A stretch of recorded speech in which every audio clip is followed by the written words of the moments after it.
Well, they can't be real people. Well, of course they're real people. Stuff and nonsense. No Oompa Loompas.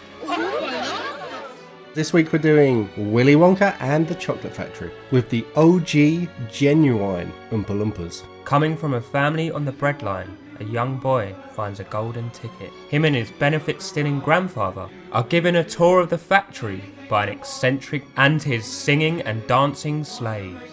Now, let's make clear, this is the 1971 original version and not the shitty remake with Johnny Depp. The reason I've chosen this is because come December the 8th, Charlie and the Chocolate Factory's origin story, starring Timothée Chalamet as a young Willy Wonka. I'm actually a big fan of him, but he's overexposed himself now. To be honest, I don't want an origin story. What I want is a really, really dark, twisted take on Willy Wonka when he's an older man, yeah, and his chocolate factory is shut down due to a recession and he has to cope with the normal world. Like, he doesn't understand like phones and shit like that, and he's going ballistic because he's never been exposed to it. His Oompa Loompas have all been nicked for like being druggies and like robbing shit, and like Succession-esque, he has to go to board meetings and he's like getting all like worn out like, no, this is not how it was in the old days.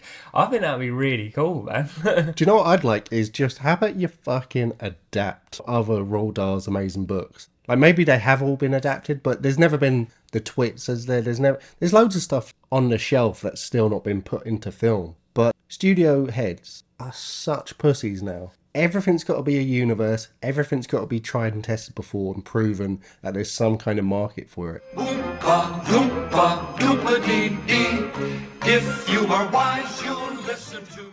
Once again, we've done a film on this show that I've seen before, but completely forgot was a musical. And it's funny because the most iconic bit, obviously, is the Oompa Loompas coming out singing and dancing. But my brain just had that as like a separate entity nearly. I forgot that this film is littered with songs. I thought it was pretty damn impressive to think that it was made in 1971, you know, especially when they open the doors and you see like all the multicoloured like mushrooms and the chocolate river, all of that. It's a pretty impressive set, to be honest. The set design is wonderful, and it's one of those things where it's basically Dr. Seuss come to life. It's when a set designer gets to design what is intentionally meant to look like a cartoon, but brought to life and functional. And those, I imagine, must be one of the funnest sets to design and make and actually bring to life. A chocolate factory run by this maverick legend out of the mind of a children's author, and it's just exactly what you'd picture it as. And there's something about the fact that it's a set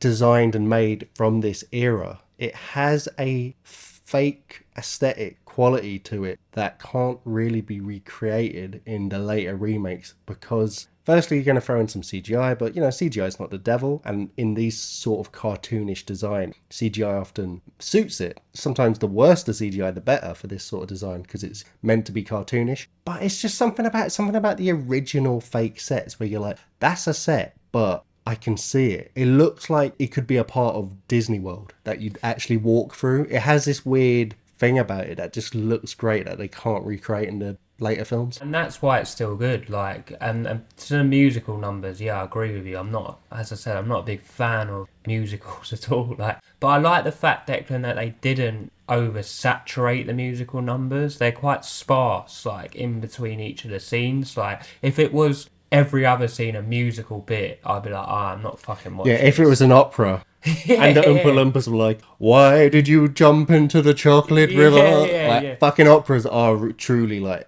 unwatchable for me. But I don't mind the odd musical every now and then. I got to admit though, what surprised me as well was it does take a little while before they get into the factory. There's about half an hour of preamble. But I was surprised and forgot how enjoyable the preamble is. 4 down and 1 to go. And somewhere out there, another lucky person is moving closer and closer to finding the last of the most sought-after prizes in history. We must remember there are many more important things. Many more important things. Offhand, I can't think of what they are, but I'm sure there must be something. For what essentially is a children's film, it's pretty fucking cutting with the satire. And that's probably unsurprising because of the fact that it's a Roald Dahl adaptation. His writing, like, there's something about it. It has that unique charm. He's like the children's version of Charles Bukowski, where there's a weird sort of sarcastic, silly tone to everything he writes. It makes sense that why this film would be so spot on with the satire, but I just love the opening half an hour where the announcement comes out that the tickets have been released and the whole world's going crazy, and you're cut into news segments, and it nearly becomes like a series of sketches for a while, where you're seeing Charlie go about his business, but it's intercut with these silly little interludes with a therapist is trying to dissect one of his patient's dreams because he might somehow have a clue about where one of the tickets are. And we start getting introduced to all the little other kids who will make up group of eventual winners that gets to tour through the factory. And they're such cunts. Like, there really is. I love the over-the-top ridiculousness of their lives. It's kind of like a Clockwork Orange, where it's absurd in points, but it says something about reality that's so true that a less absurd thing probably couldn't. She's not just a spoilt brat. She's Veruca, the daughter of this factory owner who's literally turned his entire factory over to just looking through chocolate bars to try and find a golden ticket for her. And she's just sitting there bitching at him the whole time. Yeah, it's funny because I don't actually know their names. I just label them what they are. So it's Veruca, yeah, spoilt brat, fat German kid. Augustus Yeah, Gloop. Augustus Gloop, Western boy. He loved the Westerns. Yeah, he's cowboy. one I always forget. I feel like he was written in nearly as, oh, we need a fourth guy, just chuck him in. Chewing gum Yeah, girl, yeah. Her dad's a politician and he keeps trying to get in on her interview. Augustus Gloop is like just a big fatty over in Germany. His parents are big fat Germans and they're really proud of him. Veruca, I feel like she is the main character out of the 100%. bad kids. You know, she's introduced first, she gets the most screen time. Because I haven't read the original book, I wonder if she takes that centre role in the book, or was it kind of like the Joe Pesci thing in Goodfellas, where she was so good and so nailed the role, they started giving her more screen time and writing her more into it and putting the other kids more into the background. I like the town as well. It seems to be like in some like random German town, the way it's like laid out. Like, you know, you've got the church in the middle, the cobbled streets and everything like that. I was wondering where it's filmed. See, to me, I felt like it was supposed to be a generic, unnamed northern industrial city in England. Could be Dortmund. Dortmund in Germany, but I like these preambles because you're introduced to the family as well. Like, Charlie's whole family are on the dole or benefits. The two grandparents who lie opposite each other in a bed haven't got out of bed for years. How bad must that room smell, man? Oh, it's stinking there. Just pissing and shitting all over themselves. You got the poor mum, and like all they have for dinner, breakfast, lunch, and dinner is cabbage water. You know, Charlie, who's about 10, is the only working person, and he's been sent out on a paper round, and it's his first payday. And Charlie's a good guy, man. He buys them like a loaf of bread, and they're fucking over the moon. You know, he's saying to the lazy ass granddad who's done fuck all, like, I'm gonna buy your tobacco, and he's like all happy about it. But it really introduced Charlie and secondly the granddad as good people. Well, Charlie is essentially a saint in this. He's a saint. To the extent where he's kind of just boring, but it works in the film, that it kind of film that is. Obviously, everyone knows the memes about how Charlie's granddad is a complete piece of shit, so we're not going to hammer that home too much, but he really is a hunk of shit when you break it down. It's hilarious. Did you clock it before those memes became kind of famous? No, because I watched this so many years ago when I was younger. Like, now that I've watched it as an older person, I've seen different things. I think a lot of people miss the point about this film, that Willy Wonka is seen by everyone as this guy on a pedestal. But a lot of people miss the point, Declan, that he's just a cunt. He is actually a cunt, Willy Wonka. Like, Why? I've missed that point. I don't get that. You know, we'll get on to... There's controversy around this film, Declan. Now, years later, people have watched it. We got to remember before I say this, Declan, that the original book by Roald Dahl was written in 1964. This film came out in 1971. Now, the woke brigade have jumped on the film many, many decades later and picked out that Willy Wonka's a dickhead, he uses people, he exploits the Oompa Loompas, and they have compared the Oompa Loompas to slaves on a sugar plantation. And so, in the greatest of secrecy, I transported the entire population of Oompa Loompas to my factory here. Hey, Daddy, I want an Oompa Loompa. I want you to get me an Oompa Loompa right away. All right, Ruka, all right. It's just Willy Wonka. He's very up himself. He's very arrogant. And I think he does have a manner of exploitation, a manner of... He's done the golden tickets, let's be serious, to increase his chocolate bar sales and to give him more money. We find out later on why he probably does that at the end of the film when he gives control over to Charlie. But he is a bit of a selfish bastard, Willy Wonka, but he's eccentric. So firstly, what's wrong with him boosting sales through a competition? Every single chocolate bar company, Coca-Cola, whatever, that's ever done a competition, they're not doing it just because they feel like being nice. Yeah, true. That's just basic business, first of all. So fair play to Wonka for that. Arrogant? Yeah, I guess so, but, you know, great people usually have a bit of arrogance about them. That's to be expected and normal. And also, you know, he is literally better. If you're talking as just some schmo that works in a chocolate shop compared to the guy that makes the most famous, the most visionary confectionery company that could ever possibly exist in anyone's imagination, then why would he not be arrogant? He should be arrogant. He should be like, yeah, whatever your opinion is about chocolate is horseshit. I'm not even going to give you time of day. Yeah. He should be arrogant. He's the Lionel Messi, Albert Einstein of chocolate confectionery world. Like, he is a fucking G. But secondly, is also a lot of that comes out of his eccentric character. He is ridiculous and over the top, and every line of dialogue virtually has a double meaning, and it's either taking the piss out of the person he's talking to, or it's leading on to what his real motives are. But to be fair, we only really see him interact with dickheads. True. And the only people he is nice to is Charlie. And the only time he's not nice to Charlie is when he's working out his general plan of feeling out who is the right person to take over the factory. So you kind of have to take every interaction he has within those two contexts to understand that probably is actually a big sweetheart.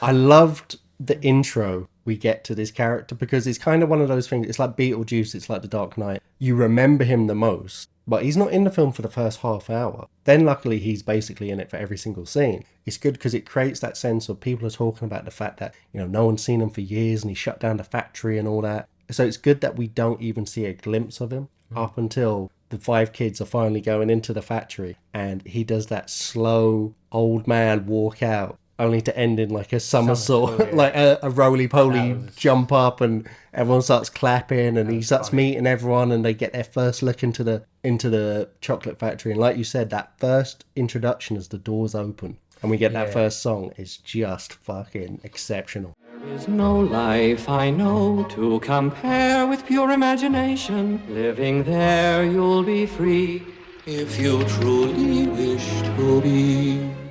And the thing is, he makes it clear to them like loads of times, the kids who fuck up as well. I don't know, I've changed and now I'm defending him, but that is the way the cookie crumbles. He does like make it adamantly clear. Don't touch this or don't touch that. Don't do this or don't do that. If they go against their advice, which they do, Declan, I guess that's on them. But, you know, you go in, the Oompa Loompas are revealed and they have their little shanty song, their little shindig. Yeah, we get the first look at the Oompa Loompas. Oompa Loompas, strange, like, let's not pussyfoot around this. They're dwarfs with orange painted skin and a green hair. Well, let's get into the dwarf supposed controversy, because that's what I think you want to talk about. Yeah. Don't know what your stance is, but to me it's basically horseshit. And I'm not interested in it at all. As far as the storyline goes, they're a race of people, or even maybe a different species of people. Well, they can't be real people. Well, of course they're real people. Stuff and nonsense. No Oompa Loompas. You know, there's been recent different species of humans like Neanderthals, or I can't remember the name, but they originate from an island in Indonesia, and they were like sometimes referred. No, there was in the Congo, and they're alive today. But pygmies, for example, you know, they're a different. Well, they're a different race of people. But my point is, within the storyline, they're supposed to be a species. They come from supposedly a terrifying country where they're constantly getting eaten and chased, and they're delighted to be in the factory working away. And people are drawing comparisons to slavery and, you know, Africans being brought over on ships and sugar plantations. And to be honest, I actually do think it must have drawn some inspiration for Roald Dahl. drawing some inspiration, but they're putting the point out of context. As I said, the book was written in 1964. This was released in 1971. Do they not understand that times were different back in the past? What was in that film wasn't offensive then. It may be today, but, you don't have to look at everything back in hindsight and go, no, what are you going to do about it? Stop people from watching it? But do you think it is offensive nowadays? Me personally? Yeah. No, I don't think it is. Do you? Because I don't think See, it's interesting because the more I think about it, it definitely... No, I don't. The more I think about it, it definitely... It must have had some inspiration from that. Yeah. But then again, the jet engine was built by two different people on different sides of the planet at the same time concurrently. And after they met, they both decided that neither was stealing ideas from the other, or they just both genuinely came up with this new invention concurrently on different sides of the planet. So surely he might have just thought of this wacky idea of this tiny little species of people from a random country who get brought over and they actually enjoy it. I guess the fact that you could say if he did draw inspiration and was making a sort of parallel with black slavery in North America specifically, it is weird because supposedly the Oompa Loompas are happy and enjoying it and they wanted to leave, which is kind of like a weird look at it. But then again, like say if he said, hey, yeah, no, I did draw initial inspiration from that, but then I imagined, wait, what was it like if that was actually a good thing? And then went off in that direction. Then it's just interesting because it's like, hey, whatever. Like for instance, say Avatar, we were following the human perspective and we wanted the humans to destroy all the Pandorians or whatever they call the big blue Smurf people. Yeah. Like obviously that film is inspired by colonialism, but it would, in that version of it that we just said, it would be slanting at that we're on the colonialist side. But what if you just want to make that as an art form? You're not saying, hey, I think this is a good thing. I think colonialism was great. This is just the story I want to tell. And that's the inspiration I drew and that's how I got there. I'm making a big work of fiction. Yeah, or what if you just want to explore a warped perspective as well? I don't think it is a bad idea personally. I think people should be allowed to be given creative rights and freedom to explore all ideas. Obviously there are limits, Declan. There should always be limits. You can't just come out and do a full kind of like racism stuff. Although there has been films that have... Well, why not? Yeah, there has been films that have explored that. American History X, stuff like that. But what if you made a film where it's American History X, but he never learns a lesson, and it ends on him... It just ends on him doing something, I don't know, at a rally and he does a speech and it goes really well. Or he might go to prison for killing some black people and then he gets off. And it's not saying, hey, this is right. But why does there always need to be some sort of positive message? Like if you watched a documentary about that, no one would have a problem with it because they're just factually showing what happened. But let's tell the truth. Will studios ever make those films? No, they won't. Or will they be scared of the reaction? Well, even without that, they've never done that. Yeah. We know they won't. They're certainly not going to do it now. But I'm saying, what is so bad about that? Why can't you have that? I don't think there is. I think there should be films from all different perspectives and angles. But obviously, they don't see it that way. I personally would want to make those kind of films. Films have been controversial for many years. I like to see films from different perspectives that you wouldn't... Life isn't always black and white, Declan. You should see things from all points of view to have a good knowledge and a good understanding of all sides. Say that I'm an adamant Labour, so I refuse to vote Tory. What if I read the Labour manifesto and it was horrible policies like, ban the NHS, ban free school meals and all this stuff? Like, would I then go and vote Labour? Or because I have a preconception of Labour are the better people? Do you know what I mean? Do you get what I'm getting at? So I agree with your point. I think, no, I don't think it is a bad idea, but other people do. And those people seem to have the loudest voice, so we'll never see it. But the funny thing is, as well, is why does the we don't like it get to mean it doesn't exist as opposed to you don't watch it?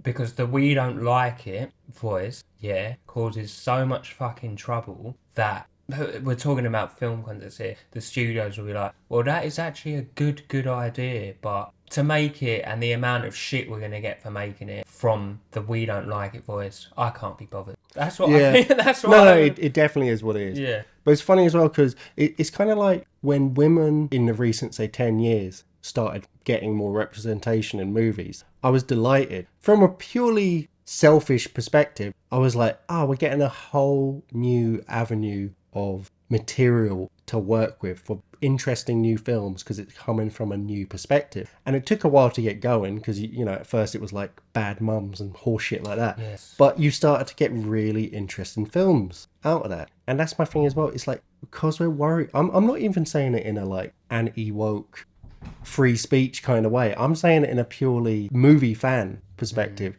Objectively, we're leaving so much money at the table in terms of interesting things to explore, interesting perspectives. And why can't you just make a film where it's, I don't agree with this idea at all. I don't like any of the characters, but this might be interesting and entertaining. Do you know what I mean? It's like, when I play Grand Theft Auto, so I'm not doing missions, I'm just running people over. You know what Grand Theft Auto is about, we all know. Grand Theft Auto is a brilliant piece of art of a game where you do heinous things because it's funny because you're not actually doing it. You're not, like, you don't believe it, you don't agree with it. But it's funny, Declan, on that point, did you ever get so bored of doing that you drove properly? 100%. Like the red lights will come on and you'll stop. Obeying traffic and helping the police if you see them chasing someone else. So that's a good take on human nature. Like, I'm sick of doing something this way, so let me conform. Like, It's kind of like that Alan Watts concept of, if you were God, after a week, you'd be so bored of being able to do everything,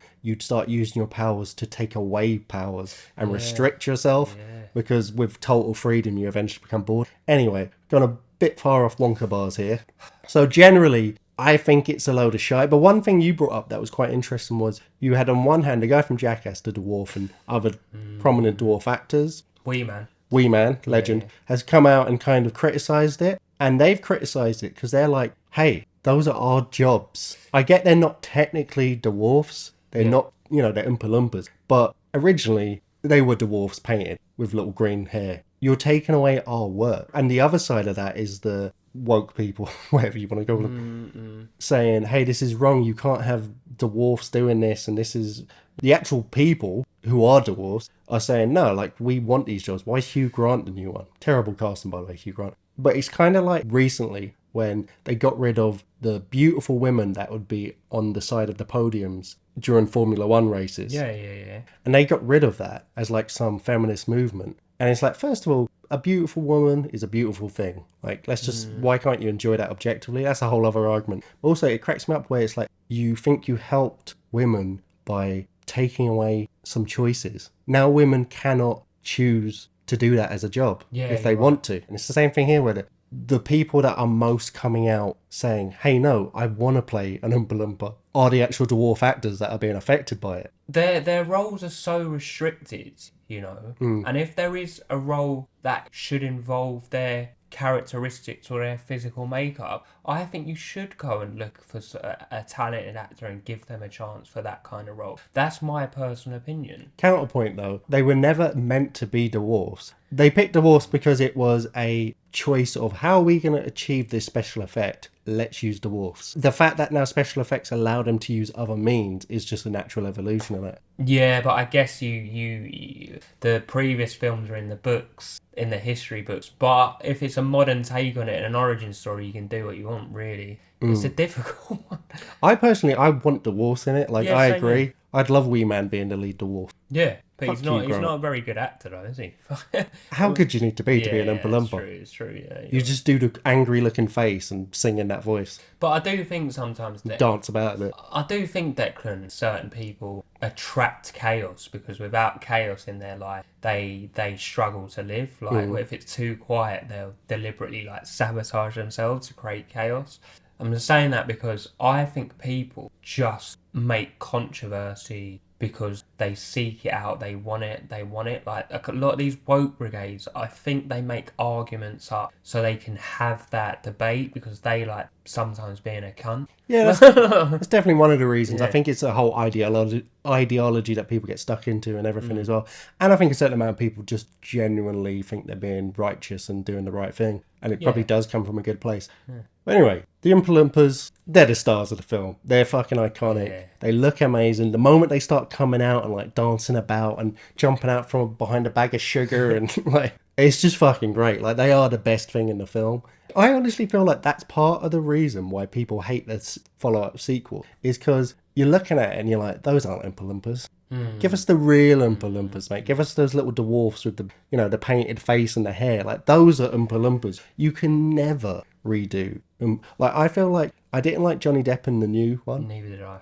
But he is closer in quality to Gene Wilder's amazing version of Willy Wonka than the new Oompa Loompas are to the original Oompa Loompas. I feel like the gap in how much I like him is way bigger between the new and old Oompa Loompas. There's just something charming about the old Oompa Loompas with their look and their aesthetic, and the fact that there's something about it, like we said with the sets earlier, it's the fact you know that's just a person with dwarfism dressed up, but it's so imprinted in your mind of that is what an Oompa Loompa is, that anything that comes out different to it is just an imposter.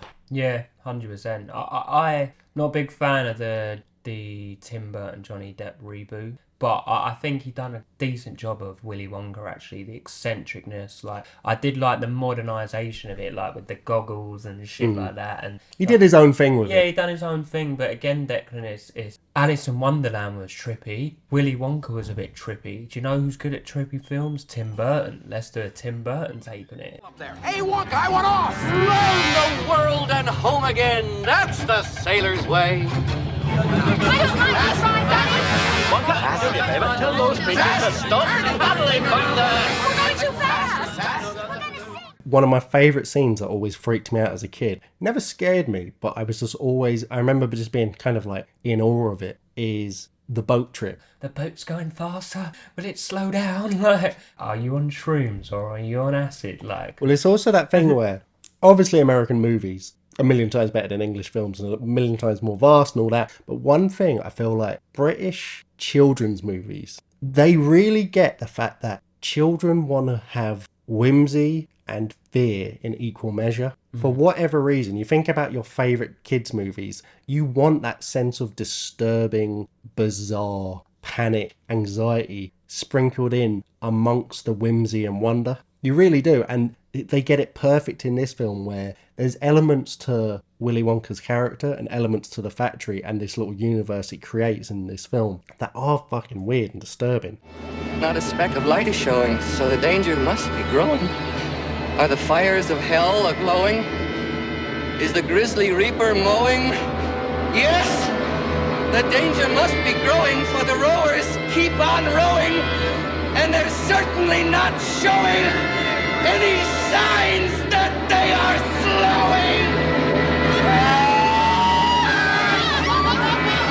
slowing! Like Augustic Goop, he doesn't learn a lesson. We last see him getting stuck in an industrial tube and possibly going to die as he goes flying off with chocolate building up behind him. You know, the little girl falls down that crazy trap door into nowhere. The little kid gets shrunk down into a tiny...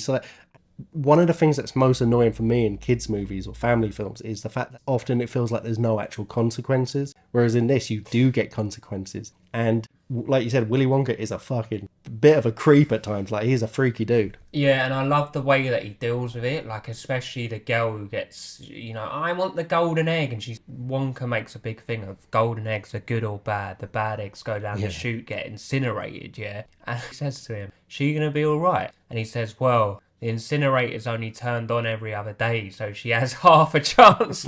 And he just, that's it. They just move on. Do you know what I mean? And the dads all start freaking out. And you got to wonder, though, the fact that Willy Wonka is playing this long con on everyone the whole time, was any of them in actual peril? I'm going to maybe say no, you know. Imagine the fucking health and safety guys when if immigration will be there for the Oompa Loompas. Now that would be a good film if you brought it into like the modern day and it's everyone. First of all, you could have like protesters outside demanding the freedom of the Oompa Loompas. You could also have health and safety people trying to get in and like... An English twist like Ken Loach. Yeah. Like really run down and depressing, and it'd be like, health and safety trying to shut the factory down. We're going to lose our jobs. Charlie doesn't get to take over the factory in the end. He just lives out his days as a poor eating cabbage juice. You know, he makes him sign the contract at the start, but no, I don't think they are actually in danger. He takes them away to fix them, you know. Especially the small geezer puts in the handbag, takes it away. The amount of shit he'd get for a kid actually dying will be too much for him, I think. Mr. Wonka, what's going to happen to the other kids? Augustus, Veruca. My dear boy, I promise you they'll be quite all right. When they leave here, they'll be completely restored to their normal, terrible old selves. But maybe they'll be a little bit wiser for the wear. It's great though as well, because it's basically a moral lesson of be a good person, don't be a dick, or else you won't get anywhere in life. And you're seeing the good person getting rewarded, but it really takes individually these sins or bad qualities or vices, being a brat who demands everything, being entitled, being a glutton, being a lazy guy who watches TV all day and never goes outside. I don't know what the chewing gum was, being a little bitch. Yeah. It takes all those things, dials them in where they basically have no other personality trait whatsoever, and then puts them up to 11, as Spinal Tap used to say. And it's just so over the top and ridiculous. And I just love the characters. Don't care how, I want it now. Don't care how, I want it now. Veruca is the star of the dickhead 100%. children, but I do wish Augustus Gloop didn't die first, or didn't get removed from the plot first, because he's my second favourite out of all of them. And I was always gutted that he falls out of the story so quickly. And I kind of like it, Declan, obviously. Charlie is portrayed as a saint, but him and the granddad also are dishonest because, you know, they drink the levitating water or whatever you call it. And they think because Wonka's not there, he can't see it. And then at the end, when they're the last people standing, the granddad rushes in and says, he's a bit of a dickhead because he's still looking for the materialistic stuff of we want the lifetime of chocolate. And then Wonka turns around and goes, no, you drank the levitating drink. You cheated me as well. We didn't see any rolls, did we, Charlie? Wrong, sir. Wrong. It's all there, black and white, clear as crystal. You stole fizzy lifting drinks. You bumped into the ceiling, which now has to be washed and sterilized, so you get nothing. You lose. Good day, sir. You're a crook. And I saw Wonka as right there. Do you know what I mean? Like, And I gotta say, you wouldn't say he's like a great actor. You know, he's more of a charismatic guy, Gene Wilder, who suits certain roles perfectly. But his delivery of some lines are just perfect. Like, just when he's saying, good day, sir, lose. I said, good day. It's just like, there's something about the way he delivers it that's just immaculate. But like you were saying, the thing with that is, though, is it materialistic to still want your lifetime supply of chocolate? I mean, he won the competition. I mean, I personally would want it, yeah. But Why would you not? Even if you don't like chocolate, you're like, well, I can do something with that chocolate. But I then can you're give it just to gonna- someone that does. To be fair, like, and they, like, don't have any, and their fucking breakfast, lunch, and dinner is cabbage water, that would be quite a nice treat. Yeah, like, what do you expect from poor Charlie? Allow them. And the stealing of the thing, like, was that really that bad? Yeah, it's the whole thing where he set them up for a game with this Slughorn Slolt or whatever. Where it's Slug Worthington or something. Yeah. Basically, this guy with like a scar, he looks like a German Nazi, like with a huge scar. He looks like the Nazi from Indiana Jones, that Raiders of the Lost Ark. Yeah, he turns up trying to say, "Can you steal this? Because I want to see it." He wants them to steal the never-ending Gobstopper. Yeah. Which is Fantastic invention. Revolutionized the industry. You can suck them and suck them and suck them, and they'll never get any smaller. talked about this whole time as this thing that Willy Wonka's been working on for decades, and he's finally perfected it. And you see all the other kids have been convinced. And part of me wonders, would Charlie have done it? Because he did have a Gobstopper in his pocket the whole time. He pocketed it as soon as he could. But I think part of it was that Willy Wonka didn't believe himself that it was what they did was actually that bad. And maybe it was, again, why he was being a dick the whole time. He wanted to prove that even when I'm an arsehole, do you have class, and are you going to not sell me out? Yeah, so at the end, Charlie's walking out, but he turns back, doesn't he, and places the Gobstopper and goes, Mr. Wonka. And then the ruse is then broken. You did it! You did it! I knew you would! I just knew you would! Oh, Charlie, forgive me for putting you through this. Please, forgive me. Come in, Mr. Wilkinson. Charlie, meet Mr. Wilkinson. Pleasure. Slugworth. No, that's not Slugworth. He works for me. Slughorn Slolt, or whatever his name is, pops out, and he's a paid actor by Wonka. It's all a sham. And from that honesty, we then see them go to the elevator. And there is actually a follow-up book called Willy Wonka and the Glass Elevator, which follows on from it.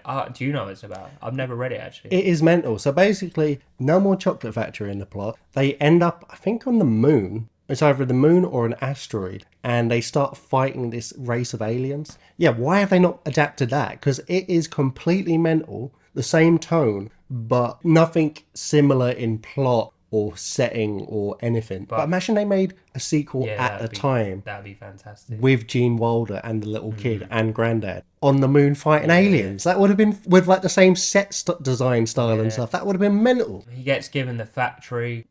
He says the whole family can move in. The glass elevator shoots off into space. The special effects are jokes for this, man. It's literally so bad, but it's 1970. I like it though. It's like we did E.T. the other week, and we talked about how the effect where you could see that the bikes were really composited onto the background. Yes. Whereas in this, I don't know if it's on string or what, but I actually really like the effect. It did just look like a glass elevator floating through the sky. 100%. And then that's it. Like the moral of the story is, if you're not a dickhead, if you're honest, you'll get rewarded in life. Do you recommend Willy Wonka and the Chocolate Factory? If you have young kids, I think it's a great film to watch. It's got a few iconic musical numbers. It's got the iconic Oompa Loompas that have not been beaten to this day. Anything to do with Roald Dahl, I can recommend a number of films. Fantastic Mr. Fox, The Witches, and this is right up there in all of those. So I think it's a great family film. Like Gene Wilder is perfect. My favourite take on Willy Wonka so far.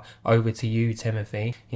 I think it's a fantastic film, like made in 1971, and it doesn't, to me, Declan, it doesn't seem outdated. It still has that sense of wonder, especially that iconic scene where the doors swing open and we're introduced to the actual factory. Still gets me to this day, so highly recommended from me, Declan. Yeah, I love this film. There's certain films and stories that probably work best in a certain time era, whether it's because of what you could get away with or what the production aesthetic looked like or the right cast was around to play the roles. And this film for me is just set in stone of what it is. Like there will never be a better version of any element of this film that comes out in any sequels or TV series or novelizations or whatever comes after it. This is the definitive version and the best version, and the only reason there's more come out is because this is such an iconic film with something built-in, a built-in audience that even if they know the follow-ups aren't going to be anywhere near as good, they're going to devour it. But like I said, this is the best version